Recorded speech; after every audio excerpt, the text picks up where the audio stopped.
Tahun 1995, Pak Herman, seorang pria sederhana dari Yogyakarta, memutuskan untuk memulai bisnis transportasi antar kota bermodalkan sebuah bis bekas yang ia beli dengan hasil menjual sawah warisan. Ia memulai usaha kecilnya dengan keyakinan bahwa transportasi umum memiliki masa depan cerah. Pak Herman ingin memberikan kehidupan yang lebih baik bagi keluarganya. Namun, kenyataan tidak seindah harapannya. Usaha ini penuh tantangan, mulai dari persaingan ketat hingga biaya operasional yang tinggi.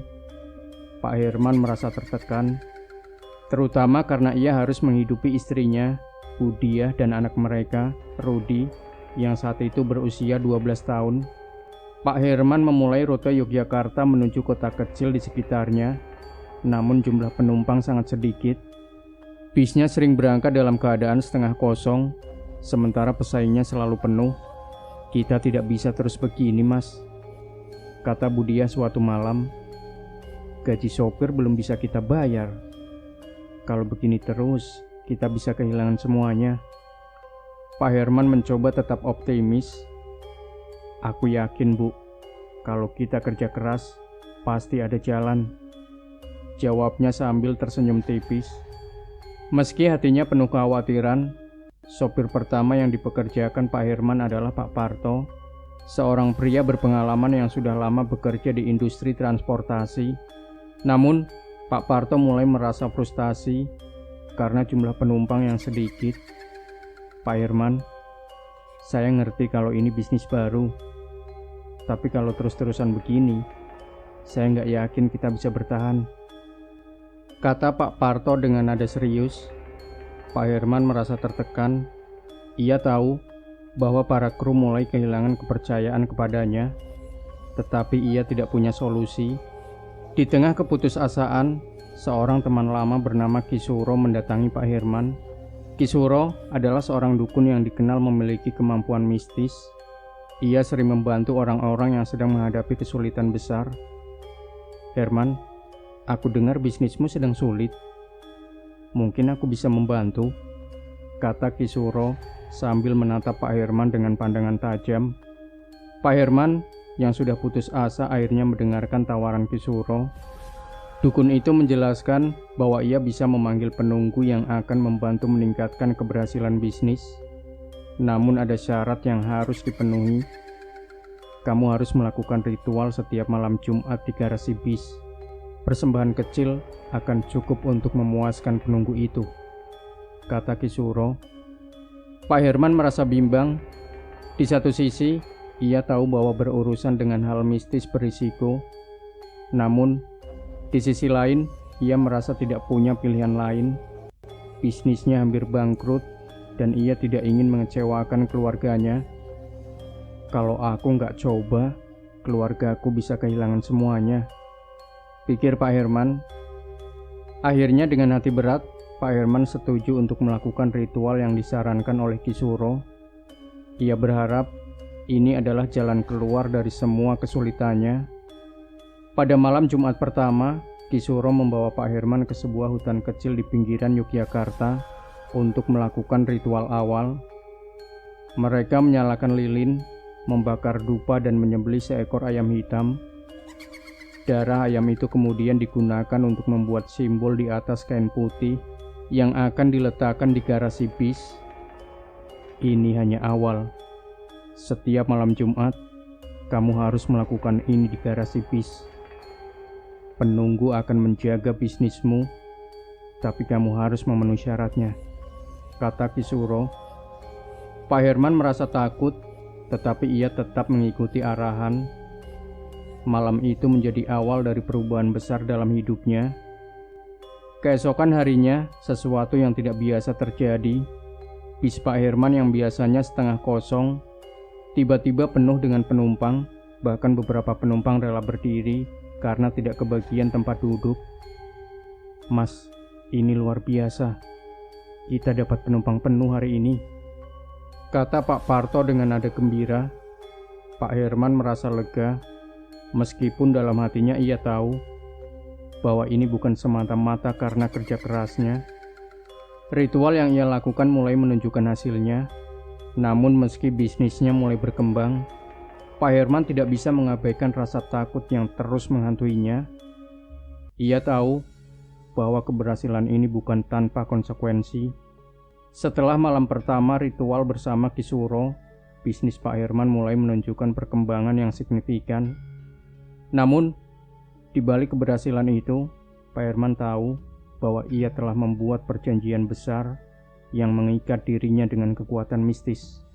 Untuk menjaga kesuksesannya, ia harus terus memenuhi syarat yang ditetapkan oleh penunggu, seperti yang dijelaskan oleh Kisuro. Kisuro kembali mendatangi Pak Herman seminggu setelah ritual pertama. Ia membawa beberapa barang yang harus digunakan Pak Herman untuk melanjutkan ritual pesugihan setiap malam Jumat. Kain putih ini harus selalu ada di garasi bis. Setiap malam Jumat, kamu harus menyembelih seekor ayam hitam dan menaruh darahnya di atas kain ini, kata Kisuro sambil menyerahkan barang-barang tersebut. Ia juga memperingatkan bahwa ritual harus dilakukan dengan serius dan tidak boleh terputus. Jika Pak Herman melanggar, konsekuensinya akan sangat berat. Penunggu itu sudah terikat dengan bisnismu. Kalau kamu berhenti memberi persembahan, dia akan mengambil sesuatu yang lebih besar darimu, kata Kisuro dengan nada serius. Pak Herman hanya bisa mengangguk. Ia merasa takut, tetapi tidak punya pilihan lain.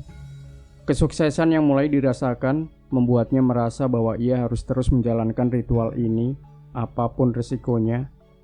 Pada malam Jumat berikutnya, Pak Herman melakukan ritual sendirian di garasi bis. Terus, ia menyalakan lilin, membakar dupa dan menyembelih ayam hitam seperti yang diajarkan oleh Kisuro. Darah ayam itu ia oleskan di kain putih yang sudah digelar di sudut garasi. Saat ia melakukan ritual, suasana di garasi terasa sangat sunyi. Udara menjadi dingin dan Pak Herman merasa seperti ada yang mengawasinya dari kegelapan. Namun, ia mencoba mengabaikan perasaannya dan menyelesaikan ritual secepat mungkin. Setelah ritual selesai, ia meninggalkan garasi dengan perasaan campur aduk, lega karena telah memenuhi kewajibannya, tetapi juga takut akan apa yang akan terjadi jika ia berhenti. Keesokan harinya, hasil dari ritual kembali terlihat. Bis Pak Herman penuh dengan penumpang, bahkan lebih ramai daripada minggu sebelumnya. Sopir dan kru bis mulai merasa kagum dengan perkembangan ini. Pak Herman, bisnis kita benar-benar maju pesat sekarang. Saya nggak pernah lihat bis kita kosong lagi, kata Pak Prapto dengan nada penuh semangat. Pak Herman hanya tersenyum. Ia merasa lega karena usahanya membuahkan hasil. Tetapi di dalam hatinya, ia tahu bahwa semua ini bukan karena kerja keras semata. Meskipun bisnisnya semakin sukses, tanda-tanda kehadiran penunggu mulai terasa di garasi bis. Beberapa sopir melaporkan kejadian aneh, seperti mendengar suara langkah kaki di dalam bis yang kosong, atau melihat bayangan hitam di kaca spion saat malam hari. Saya tadi malam parkir bis di garasi, Pak. Tapi pas saya keluar, saya dengar suara kayak orang jalan di dalam bis. Padahal saya tahu nggak ada siapa-siapa. Cerita salah satu sopir kepada Pak Herman. Pak Herman mencoba mengabaikan cerita ini dan meminta sopir untuk tidak terlalu memikirkan hal-hal aneh. Namun, ia sendiri tahu bahwa cerita itu mungkin ada hubungannya dengan ritual yang ia lakukan. Budiah, istri Pak Herman, mulai merasa bahwa ada sesuatu yang aneh dengan suaminya.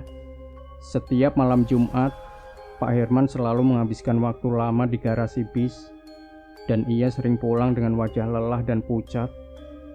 Mas, kamu sebenarnya ngapain sih di garasi tiap malam Jumat? Kenapa kamu gak pernah cerita? Tanya Budiah dengan nada khawatir. Pak Herman mencoba menghindari pertanyaan itu. Aku cuma kerja, Bu. Garasi harus aku jaga biar gak ada masalah, jawabnya singkat.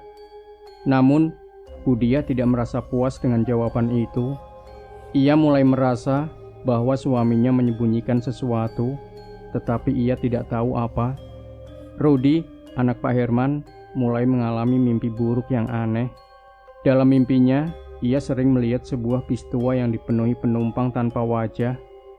Bis itu selalu berhenti di depan rumahnya, dan seorang sopir dengan mata merah memintanya untuk naik. "Bu, aku tadi mimpi bis itu lagi.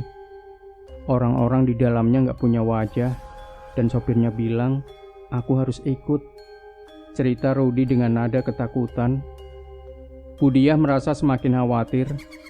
Ia tahu bahwa sesuatu yang tidak wajar sedang terjadi, tetapi ia tidak tahu bagaimana cara menghentikannya. Meskipun bisnisnya berkembang, Pak Herman mulai merasakan tekanan yang besar.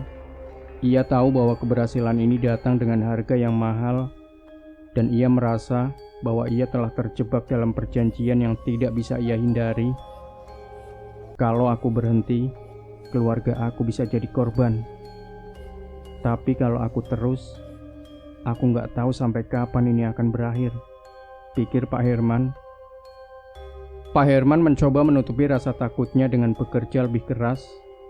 Namun setiap malam Jumat, ia harus kembali melakukan ritual yang semakin membuatnya merasa tertekan. Gangguan di garasi bis semakin sering terjadi.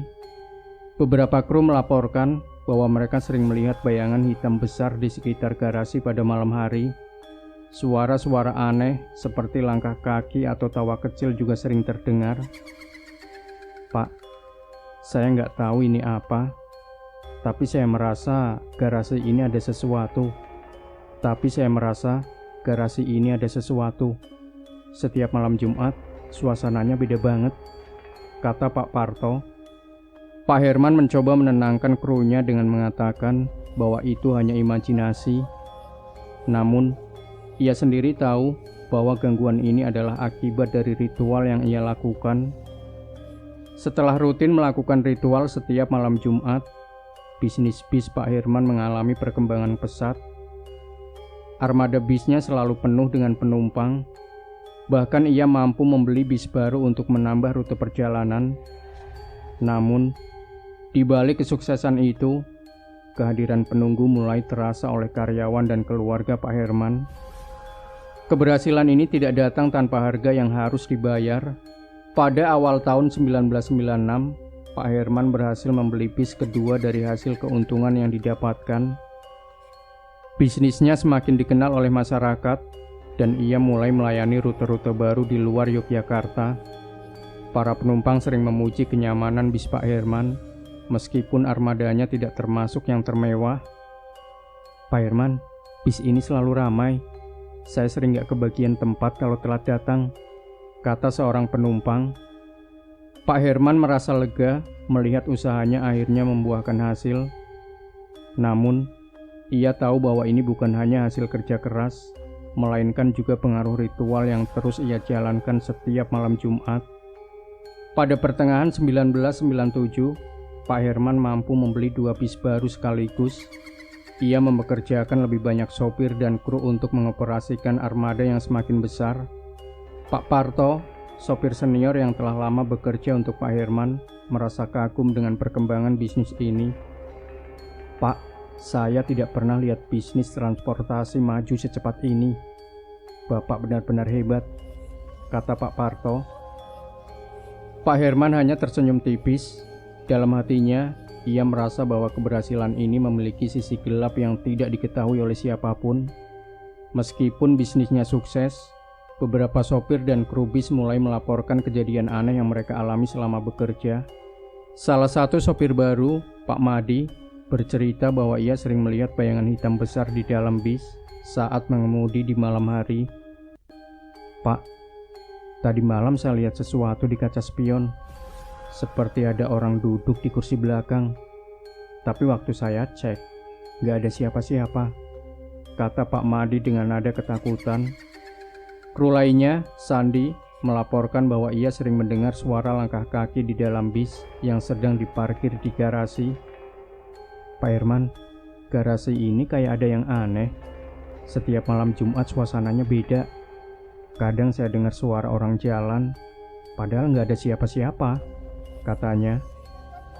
Pak Herman mencoba menenangkan mereka dengan mengatakan bahwa itu hanya imajinasi. Namun, ia sendiri tahu bahwa cerita itu mungkin benar adanya. Sementara itu, kehidupan keluarga Pak Herman juga mengalami perubahan. Dengan penghasilan yang meningkat, Pak Herman mampu merenovasi rumah dan memberikan kehidupan yang lebih baik untuk keluarganya. Namun, suasana di rumah mulai terasa aneh, terutama setiap malam Jumat. Budiah yang semakin curiga dengan aktivitas suaminya di garasi, merasa bahwa rumah mereka mulai terasa berat dan tidak nyaman.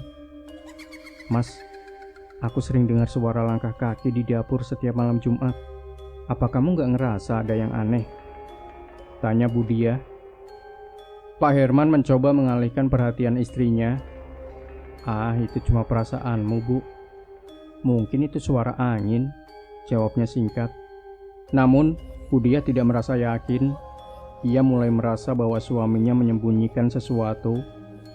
Rudy, anak Pak Herman, semakin sering mengalami mimpi buruk. Dalam mimpinya, ia selalu melihat sebuah bis tua yang dipenuhi oleh penumpang tanpa wajah. Bis itu selalu berhenti di depan rumahnya, dan seorang sopir dengan mata merah mengajaknya naik.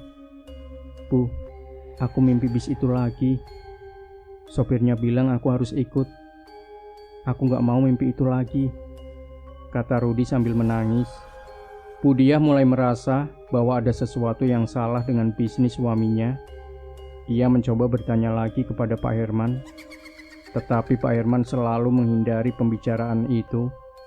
"Sudahlah, Bu, jangan terlalu dipikirkan. Semua ini cuma kebetulan," kata Pak Herman. Gangguan mistis di garasi bis semakin sering terjadi. Beberapa kru melaporkan bahwa mereka melihat bayangan gelap melintasi garasi pada malam hari. Suara-suara aneh seperti tawa kecil atau langkah kaki juga sering terdengar. Pak Parto yang sudah bekerja dengan Pak Herman sejak awal mulai merasa tidak nyaman. Suatu malam, saat sedang memeriksa bis, ia melihat bayangan besar bergerak di antara bis-bis yang diparkir. "Saya tahu saya nggak salah lihat, Pak.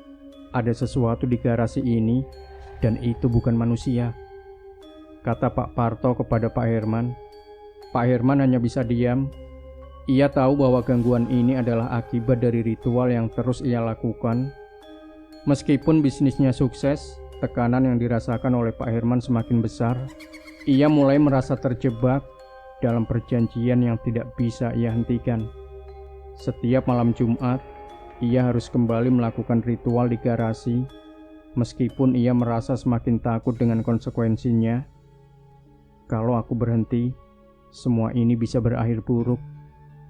Tapi kalau aku terus, aku nggak tahu apa yang akan terjadi pada keluargaku," pikir Pak Herman dengan gelisah.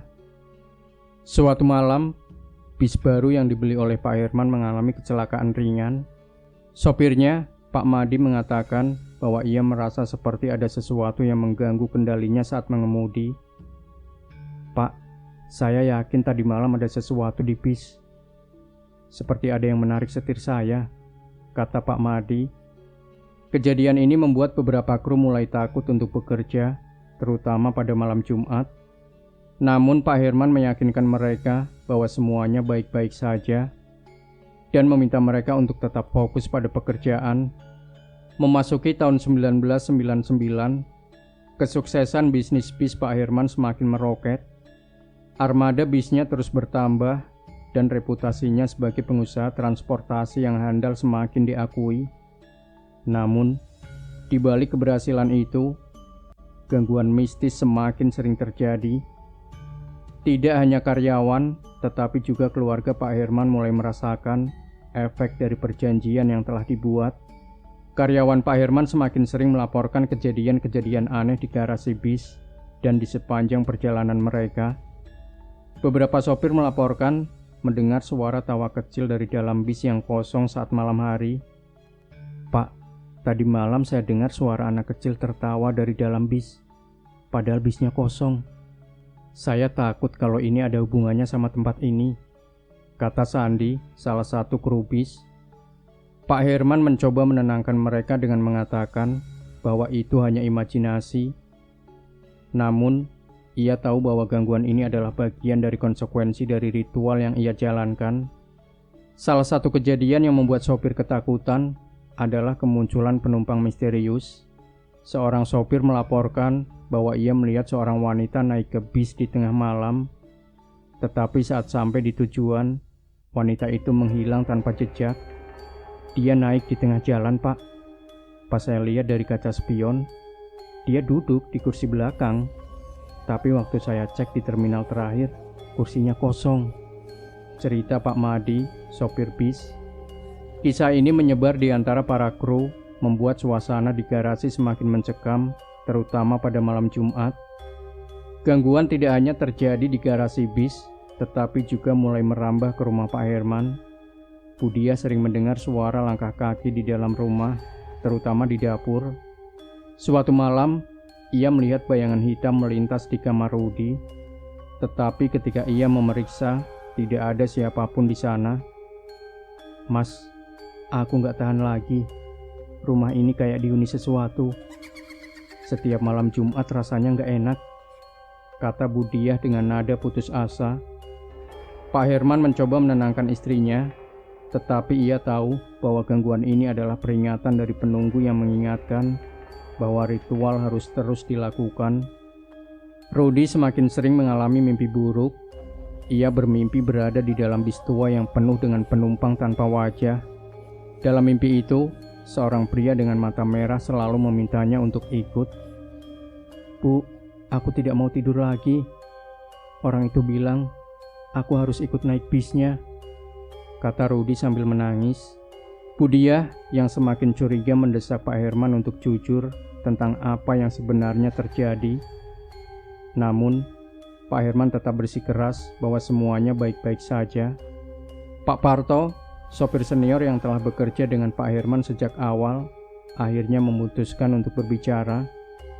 Ia merasa bahwa ada sesuatu yang tidak beres dengan bisnis ini dan ingin tahu kebenarannya.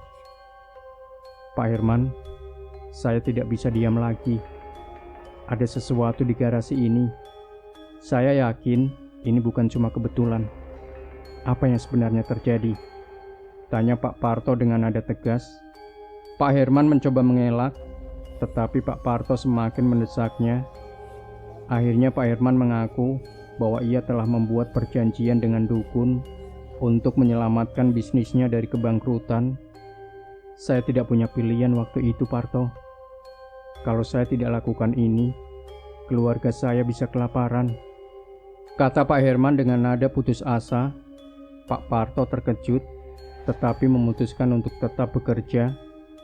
Namun, ia merasa bahwa risiko bekerja di perusahaan ini semakin besar. Pada akhir tahun 1999, gangguan di garasi bis mencapai puncaknya. Beberapa kru melaporkan bahwa mereka melihat bayangan hitam besar berdiri di antara bis-bis yang diparkir. Suara langkah kaki dan tawa kecil menjadi semakin sering terdengar, terutama pada malam Jumat. Saya nggak kuat lagi, Pak. Setiap malam Jumat, garasi ini kayak ada yang mengawasi kita, kata Sandi, salah satu kru bis. Pak Herman merasa tertekan. Ia tahu bahwa penunggu semakin kuat, dan ia mulai mempertimbangkan untuk menghentikan ritual. Namun, ia takut dengan konsekuensi yang akan terjadi jika ia melanggar perjanjian. Budiah semakin sering mendesak Pak Herman untuk menghentikan semuanya. Ia merasa bahwa keselamatan keluarganya lebih penting daripada bisnis. Mas, aku gak peduli kalau bisnis kita hancur. Yang penting kita selamat. Aku gak mau Andi jadi korban, kata Budiah dengan nada marah. Namun, Pak Herman merasa terjebak. Ia tahu bahwa jika ia berhenti, penunggu mungkin akan menyerang keluarganya. Pada malam Jumat terakhir di tahun 1999, Pak Herman melakukan ritual seperti biasa di garasi. Namun, malam itu terasa berbeda. Udara di garasi terasa lebih dingin dari biasanya, dan lilin yang ia nyalakan terus berkedip meskipun tidak ada angin. Saat ia sedang membaca mantra, ia merasakan kehadiran sesuatu yang sangat kuat di belakangnya. Ia tidak berani menoleh, tetapi ia mendengar suara berat yang berkata, "Jangan lupa janjimu." Pak Herman merasa tubuhnya gemetar. Ia menyelesaikan ritual dengan cepat dan meninggalkan garasi. Malam itu menjadi malam yang tidak pernah ia lupakan. Memasuki tahun 2000, gangguan mistis di garasi Pak Herman semakin parah. Meskipun bisnisnya tetap sukses, kejadian-kejadian aneh mulai memakan korban nyata. Para sopir, kru bis, bahkan keluarga Pak Herman mulai merasakan dampak yang lebih besar dari perjanjian pesugihan yang telah dibuat. Penunggu yang menjaga keberhasilan bisnis Pak Herman kini menuntut lebih banyak, termasuk tumbal baru. Pada awal tahun 2000, salah satu sopir baru, Pak Wahyu, mengalami kejadian aneh saat mengemudikan bis pada malam hari. Ia merasa bahwa ada sesuatu yang duduk di kursi belakang bisnya, meskipun bis itu kosong. Saya yakin ada sesuatu, Pak. Waktu saya lihat di kaca spion, ada bayangan hitam di kursi belakang. Cerita Pak Wahyu kepada rekannya. Beberapa hari kemudian, Pak Wahyu ditemukan meninggal dunia di rumahnya secara mendadak. Tidak ada tanda-tanda penyakit atau cedera, tetapi wajahnya tampak seperti ketakutan sebelum meninggal. Kematian ini membuat para kru bis mulai ketakutan. Mereka merasa bahwa pekerjaan di perusahaan Pak Herman tidak lagi aman, terutama karena gangguan mistis yang terus terjadi. Setelah kematian Pak Wahyu, Pak Herman mulai merasa bahwa penunggu pesugihan semakin menuntut lebih. Setiap malam Jumat, suara bisikan di garasi menjadi lebih sering terdengar.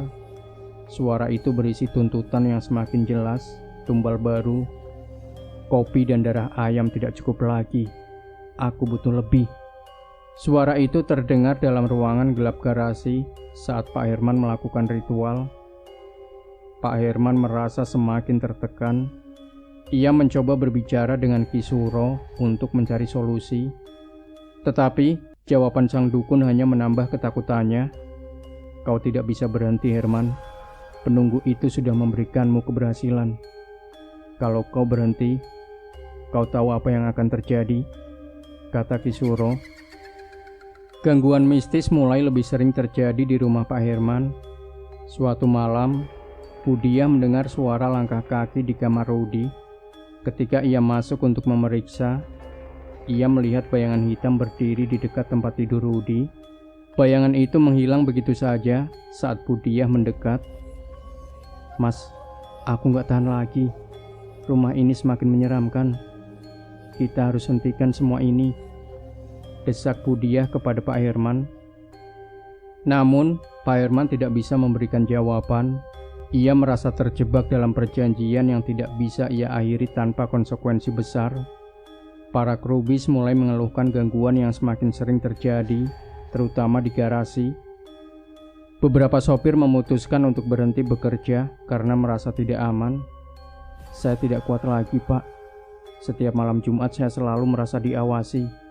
Saya nggak bisa tidur, kata salah satu sopir kepada Pak Herman. Pak Parto, sopir senior, mencoba menenangkan para kru, tetapi ia sendiri mulai merasa bahwa situasi di perusahaan ini sudah di luar kendali. Pak Herman, saya tahu ada sesuatu yang terjadi. Kalau ini terus dibiarkan, kita semua bisa dalam bahaya, kata Pak Parto. Salah satu kejadian paling menyeramkan terjadi saat salah satu bis mengalami kecelakaan ringan di perjalanan malam. Sopir bis melaporkan bahwa ia merasa setirnya seperti ditarik oleh kekuatan yang tidak terlihat, sehingga bis oleng dan menabrak tiang. Saya nggak tahu apa yang terjadi, Pak. Tapi saya merasa ada sesuatu yang duduk di belakang saya dan menarik setir bis ini, kata sopir kepada Pak Herman. Tidak ada korban jiwa dalam kecelakaan ini, tetapi kejadian ini semakin memperkuat ketakutan para kru bahwa ada sesuatu yang salah dengan armada bis Pak Herman. Suara dari penunggu semakin sering terdengar saat Pak Herman melakukan ritual. Kali ini tuntutannya lebih jelas, tumbal manusia. Penunggu meminta nyawa sebagai gantinya untuk melanjutkan keberhasilan bisnis. Pak Herman merasa ketakutan dan bingung. Dia tahu bahwa jika ia memenuhi tuntutan ini, ia akan kehilangan harga dirinya sebagai manusia. Namun jika ia menolak, keselamatan keluarganya terancam. Saya tidak tahu harus bagaimana lagi. Saya terjebak, gumam Pak Herman dengan putus asa. Pak Parto yang sudah lama mencurigai perjanjian mistis di balik bisnis Pak Herman, akhirnya mengkonfrontasi langsung. Ia meminta Pak Herman untuk jujur dan mencari solusi untuk menghentikan semuanya. Pak, kita nggak bisa terus begini. Kalau ini dibiarkan, kita semua bisa celaka. Apa yang sebenarnya terjadi? Tanya Pak Parto dengan nada tegas. Pak Herman akhirnya mengakui bahwa ia telah membuat perjanjian pesugihan dengan penunggu. Ia menceritakan tentang ritual yang harus dilakukan dan tuntutan tumbal yang semakin besar. Pak Parto terkejut tetapi mencoba tetap tenang. Pak, kita harus cari cara untuk menghentikan ini. Saya tahu ini tidak akan mudah, tapi kita tidak bisa terus begini. Gangguan di garasi bis mencapai puncaknya pada akhir tahun 2002. Beberapa sopir melaporkan bahwa mereka mendengar suara tawa keras dari dalam bis kosong saat malam Jumat. Beberapa lainnya melihat bayangan besar bergerak di antara bis-bis yang diparkir. Pak Herman merasa semakin tertekan. Ia tahu bahwa ia harus membuat keputusan besar, melanjutkan ritual dengan memenuhi tuntutan penunggu, atau mencoba menghentikannya dan menghadapi konsekuensi yang tidak diketahui. Pada tahun 2003, gangguan mistis yang menyelimuti bisnis dan keluarga Pak Herman semakin tak terkendali. Pak Parto, sopir senior yang telah lama bekerja untuk Pak Herman, merasa bahwa ada sesuatu yang sangat salah. Ia memutuskan untuk menyelidik lebih dalam untuk menemukan kebenaran di balik semua keanehan yang terjadi di perusahaan itu. Pak Parto mulai memperhatikan aktivitas Pak Herman, terutama pada malam Jumat. Ia melihat bahwa Pak Herman selalu menghabiskan waktu lama di garasi bis pada malam-malam tersebut. Suatu malam, Pak Parto memutuskan untuk mengikuti diam-diam dan menyaksikan apa yang sebenarnya dilakukan oleh bosnya itu. Saat mengintip dari balik jendela kecil di garasi, Pak Parto melihat Pak Herman sedang menyalakan lilin, membakar dupa, dan menyembelih seekor ayam hitam. Darah ayam itu dioleskan ke kain putih yang tergantung di sudut garasi.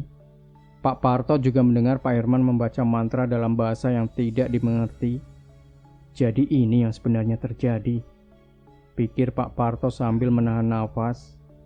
Keesokan harinya, Pak Parto memutuskan untuk mengkonfrontasi Pak Herman secara langsung. Ia merasa bahwa sebagai orang yang sudah lama bekerja di perusahaan itu, ia berhak mengetahui kebenaran. Pak, saya tahu apa yang Bapak lakukan di garasi. Saya lihat semuanya. Apa yang sebenarnya terjadi di perusahaan ini? Tanya Pak Parto dengan nada tegas. Pak Herman awalnya mencoba mengelak, tetapi akhirnya ia mengaku. Ia menceritakan tentang perjanjian pesugihan yang dibuatnya dengan dukun untuk menyelamatkan bisnis dari kebangkrutan. Ia juga menjelaskan bahwa gangguan mistis yang dialami para kru adalah bagian dari konsekuensi perjanjian itu. Saya nggak punya pilihan, Parto. Kalau saya nggak lakukan ini, bisnis kita nggak akan pernah maju. Tapi sekarang semuanya sudah di luar kendali, kata Pak Herman dengan nada penuh penyesalan. Pak Parto yang merasa bahwa situasi ini sudah terlalu berbahaya, memutuskan untuk mencari cara menghentikan gangguan ini. Ia bertemu dengan seorang kiai di desa terdekat untuk meminta saran. Kiai tersebut mendengarkan cerita Pak Parto dengan serius dan memberikan peringatan. Kekuatan seperti ini tidak mudah dihentikan. Penunggu itu sudah terikat dengan perjanjian. Kalau perjanjiannya diputuskan, akan ada konsekuensi besar, kata sang kiai. Pak Parto kembali ke garasi dengan pikiran yang semakin penuh. Ia tahu bahwa situasi ini tidak hanya berbahaya bagi Pak Herman, tetapi juga untuk semua orang yang bekerja di perusahaan itu. Pada malam Jumat berikutnya, Pak Herman kembali melakukan ritual di garasi. Namun, kali ini suasananya terasa berbeda. Suara bisikan dari penunggu terdengar lebih jelas dan lebih menyeramkan. Nyawa, aku butuh nyawa, kata suara itu dengan nada berat. Pak Herman merasa ketakutan. Ia tahu bahwa penunggu menuntut tumbal manusia, tetapi ia tidak tahu siapa yang harus ia korbankan. Ia mulai merasa bahwa dirinya dan keluarganya berada dalam bahaya besar. Setelah mendengar pengakuan Pak Herman, Pak Parto mulai menceritakan apa yang ia ketahui kepada beberapa kru lainnya. Rumor tentang pesugihan mulai menyebar di antara karyawan perusahaan. Ini bukan cuma soal bisnis, teman-teman. Ada sesuatu yang gak beres di sini. Kita semua harus waspada, kata Pak Parto kepada para sopir. Beberapa karyawan memutuskan untuk berhenti bekerja karena merasa tidak aman. Namun, ada juga yang tetap bertahan karena tidak punya pilihan lain. Di rumah Pak Herman, gangguan semakin sering terjadi. Budiah mendengar suara langkah kaki di luar kamar setiap malam. Dan Rudi terus mengalami mimpi buruk yang sama. Dalam mimpinya, ia selalu melihat seorang pria bermata merah yang memintanya untuk naik ke sebuah bis tua. "Bu, aku takut. Orang itu bilang aku harus ikut," kata Rudi sambil menangis. Budiah yang sudah tidak tahan lagi mendesak Pak Herman untuk menghentikan semuanya. "Mas, aku nggak peduli kalau bisnis kita hancur. Yang penting kita selamat. Hentikan semua ini sekarang juga," katanya dengan nada tegas. Pak Herman merasa semakin terjebak. Ia tahu bahwa jika ia menghentikan ritual, konsekuensinya bisa sangat fatal. Namun, jika ia melanjutkan, tuntutan penunggu akan semakin besar dan membahayakan semua orang di sekitarnya. "Saya nggak tahu lagi harus bagaimana. Semua ini salah saya," pikir Pak Herman dengan putus asa. Pada akhir tahun 2003, gangguan di garasi mencapai puncaknya. Beberapa karyawan melaporkan melihat bayangan besar bergerak di antara bis-bis yang diparkir. Suara tawa keras sering terdengar, terutama pada malam Jumat. Pak Parto sendiri menyaksikan penampakan menyeramkan saat sedang memeriksa bis pada malam hari. Ia melihat bayangan hitam besar berdiri di sudut garasi, menatap langsung ke arahnya dengan mata merah menyala. "Saya nggak tahu apakah kita bisa bertahan lebih lama lagi," kata Pak Parto kepada Pak Herman. Setelah berbicara dengan Pak Parto, Pak Herman mulai mempertimbangkan untuk menghentikan ritual dan mencari cara untuk memutuskan perjanjian dengan penunggu. Ia kembali bertemu dengan Ki Suro untuk meminta bantuan. Tetapi, jawaban sang dukun tidak memberikan harapan. "Kau sudah terikat, Herman. Kalau kau mencoba menghentikan ini, kau akan kehilangan lebih dari yang kau bayangkan," kata Ki Suro. Namun Pak Herman merasa bahwa ia tidak punya pilihan lain. Ia mulai merencanakan langkah terakhir untuk menyelamatkan keluarganya, meskipun itu berarti menghancurkan semua yang telah ia bangun. Tahun 2004 menjadi puncak ketegangan dalam kehidupan Pak Herman. Penunggu yang selama ini membantu kesuksesan bisnisnya semakin menuntut, dan gangguan mistis mencapai puncaknya. Pak Herman merasa bahwa ia tidak punya pilihan selain mencoba menghentikan perjanjian, meskipun ia tahu risikonya sangat besar. Namun, usaha ini memicu kemarahan penunggu yang membawa ancaman nyata bagi keluarga dan bisnisnya. Gangguan di garasi dan rumah Pak Herman semakin parah. Pada suatu malam, Pak Sandi, salah satu kru bis, mendengar suara tawa keras dari dalam bis yang kosong. Ketika ia memeriksa, ia melihat bayangan hitam besar duduk di kursi sopir. "Saya tidak bisa lagi, Pak. Tempat ini terlalu menyeramkan," kata Pak Sandi sebelum mengundurkan diri dari pekerjaannya. Di rumah, Budiah melihat bayangan hitam berdiri di depan kamar Rudi.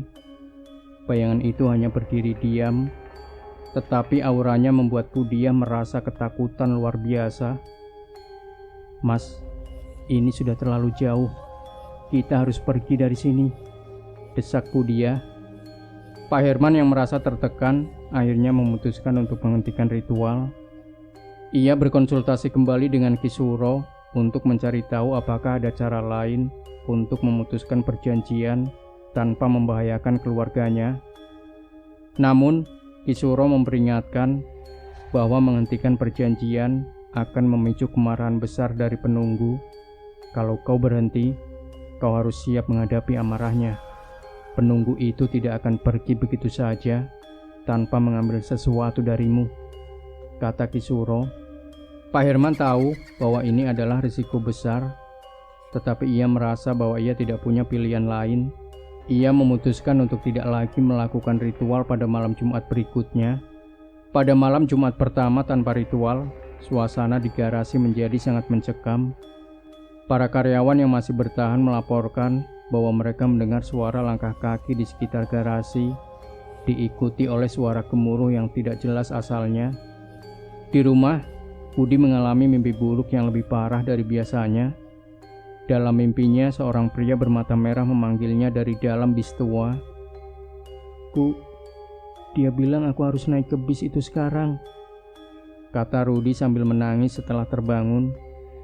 Budia mencoba menenangkan Rudi, tetapi ia sendiri merasa bahwa sesuatu yang buruk akan terjadi.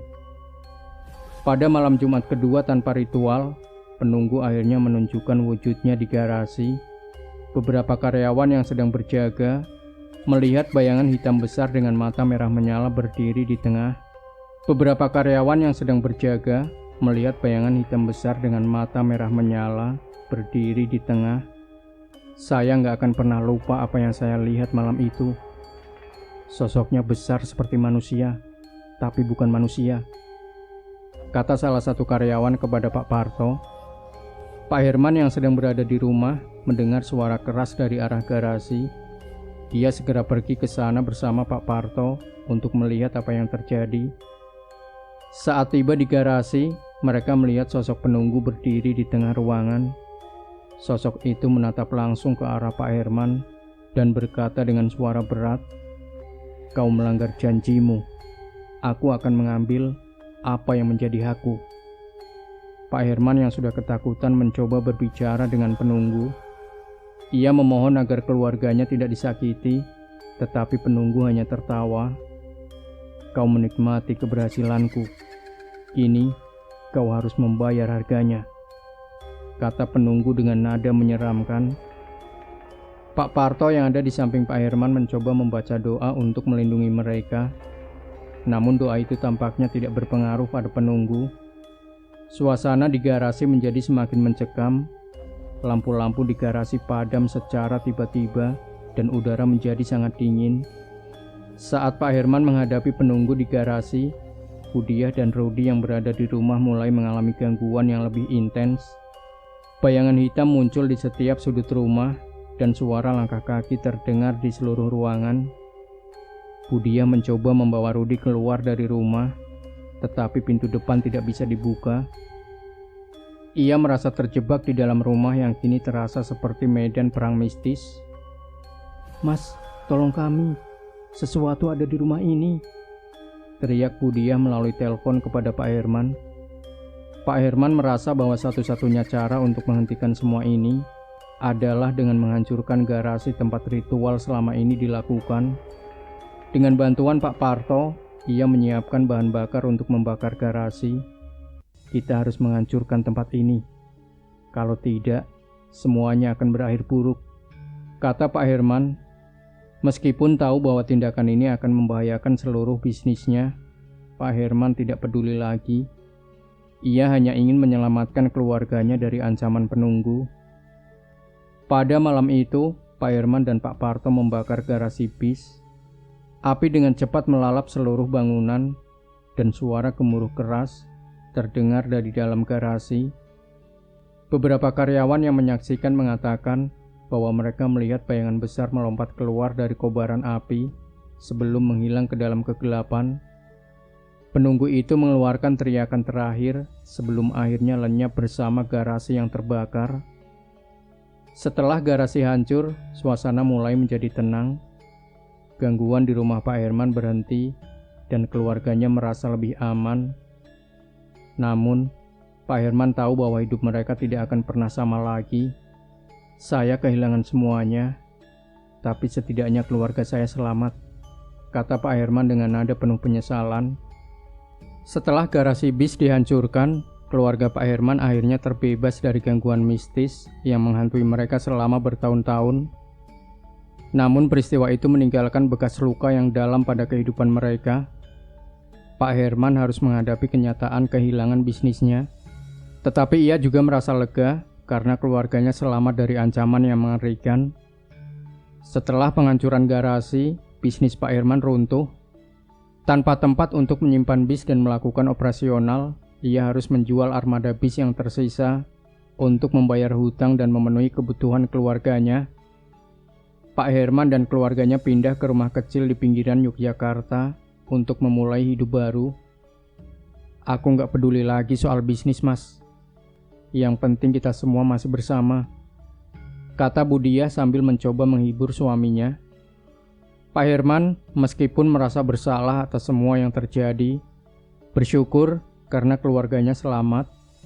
Ia berjanji pada dirinya sendiri untuk tidak pernah lagi terlibat dalam hal-hal mistis. Rudy yang kini beranjak remaja masih sering mengalami mimpi buruk akibat peristiwa yang terjadi.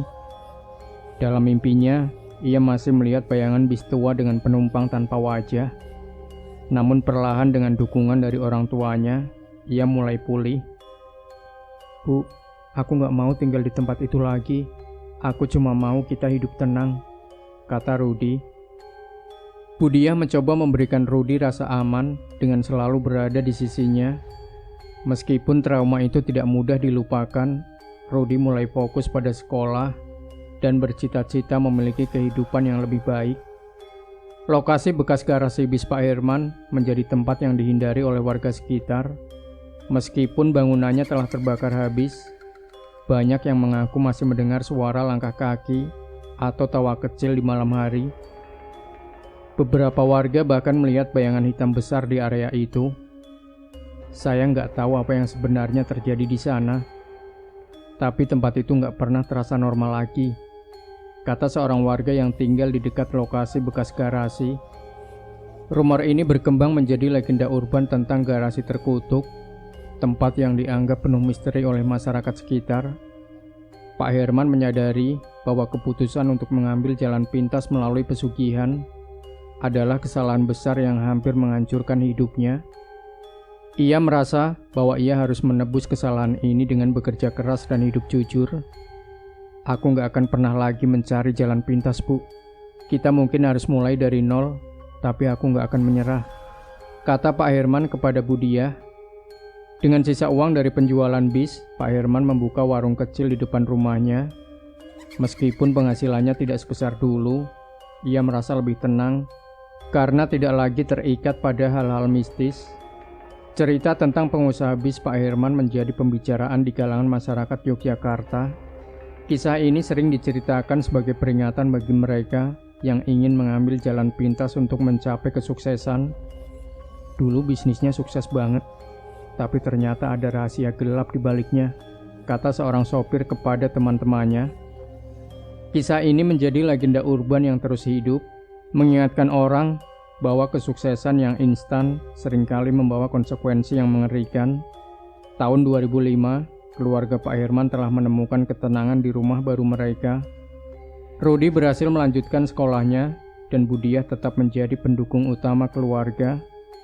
Meskipun hidup sederhana, mereka merasa bahwa kebahagiaan sejati tidak tergantung pada kekayaan, tetapi pada keselamatan dan kebersamaan.